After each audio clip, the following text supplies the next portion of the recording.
Kalau orang yang berbeda pendapat itu orang berilmu dan soleh, nggak bermasalah.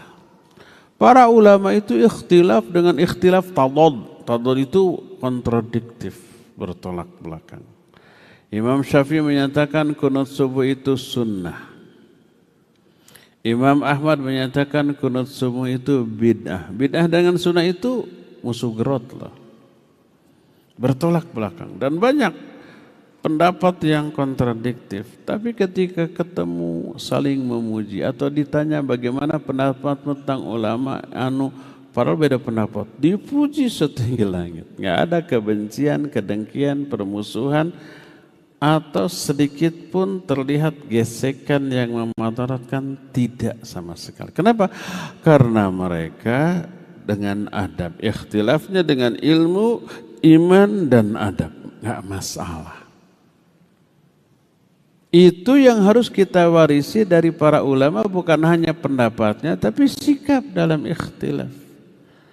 Ketika ikhtilaf ini terwariskan ke orang-orang bodoh, ikhtilafnya dipegang teguh, adabnya diabaikan.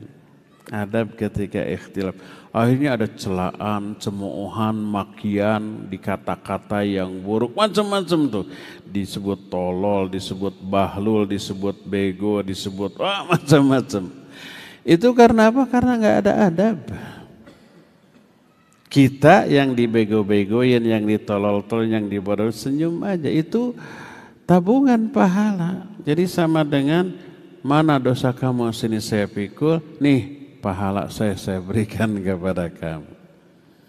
Kalau saya umpamanya ada masuk ke Instagram saya atau ke media sosial, potongan ceramah saya yang kemudian dianggap kontroversial, kemudian ada komen-komen yang yang menghujat, senyum, bukannya aduh sakit hati.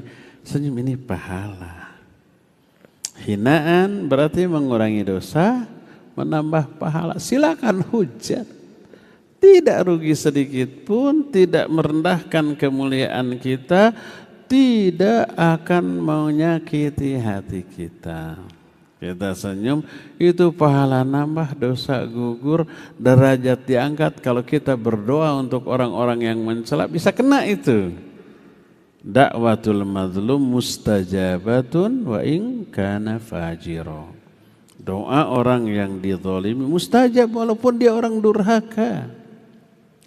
Jadi kalau umpamanya kita ada yang menghujat karena berbeda pendapat, berbeda pemahaman, nggak perlu sakit hati, nggak perlu emosi, nggak perlu marah, mana ini orang. Kalau ketemu berdua di hutan dicekek, nggak perlu begitu. Itu menguntungkan kita, ya. Kadang Allah Azza wa Jalla mengasihi kita dengan cara mengurangi dosa, menambah pahala dengan cara dihujat orang. Tak ada orang yang paling keras dihujat, disakiti dibanding para nabi, ya. Kita nggak ada apa-apanya.